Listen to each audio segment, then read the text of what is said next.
மாலை முரசு நேயர்களுக்கு வணக்கம். இன்றைய பங்குச்சந்தை நிலவரம் பார்க்கலாம். நிஃப்டி 21,800 வரும்போதே நான் சொல்லியிருந்தேன், நிஃப்டி பை பண்ணுங்க, நிச்சயம் வந்து மேலே வரும்.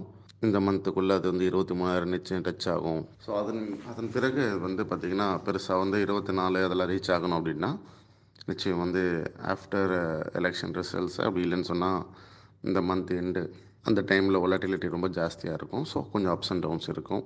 ஸோ அப்போ வந்து உங்களுக்கு நல்ல மூவ்மெண்ட் இருக்கும். ஸோ யாராவது வந்து ஒரு ஷார்ட் டேர்மில் பண்ண போகிறேன், ஒரு வீக்லி மந்த்லி ரேட்டில் பண்ண போகிறேன், லோ ரிஸ்கில் பண்ண போகிறேன், எனக்கு சின்ன ப்ராஃபிட் போதும் அப்படிங்கிறவங்க மட்டும்தான் அந்த 23,000 புக் பண்ணலாம். இல்லை நான் வந்து ஒரு லாங் டேர்ம் இன்வெஸ்ட் பண்ணியிருக்கேன், எலெக்ஷனுக்கு அப்புறம் வந்து வாங்கலாம் அப்படி வெயிட் பண்ணிங்கன்னா அப்போ உங்களுக்கு ப்ரைஸ் கிடைக்காது. இப்போ வந்து பார்த்திங்கன்னா 21,800 22 இது மாதிரியான ப்ரைஸ்லாம் வந்து உங்களுக்கு திரும்ப ஒரு வாரி ஆப்பர்ச்சுனிட்டி வந்ததுன்னா கீழே வந்து யூட்டிலைஸ் பண்ணிக்கலாம். ஆஃப்டர் எலெக்ஷன்ஸ் உங்களுக்கு வந்து இந்த ப்ரைஸ் கிடைக்குமான்றது டவுட்டு தான். ஆக்சுவலாக மார்க்கெட் வந்து புல்லிஷாக ஆரம்பிச்சிருதுன்னா அதுக்கு நல்ல ஒரு பெரிய டார்கெட் பாசிட்டிவாக இருக்குது. அட் ப்ரெசென்ட் வந்து மார்க்கெட் வந்து டெக்னிக்கலாக வந்து பாசிட்டிவ் சென்டிமெண்ட் இருக்குது. Market bullish market. ஒரு புல்லிஷ் மார்க்கெட் வந்து பேரிஷ் மார்க்கெட் ஆக்குறது அவ்வளோ ஈஸி கிடையாது.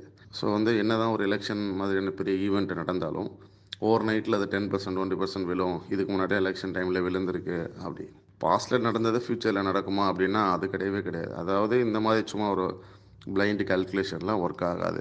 ஸோ மார்க்கெட்டுக்குன்னு தனியாக வந்து ஒரு ரிசர்ச் இருக்குது. நம்ம அதில் பார்க்கும்போது த்ரூ அவுட் மார்க்கெட் சைக்காலஜியில் தான் அந்த மூவ் ஆகும். ஸோ அப்படி பார்க்கும்போது மார்க்கெட் நிச்சயம் வந்து 25,000 கிராஸ் ஆகும். நிச்சயம் வந்து 26,500 வரைக்கும் போகுன்றது என்னோடய எதிர்பார்ப்பு இன்னும் ஒரு ஆண்டில்.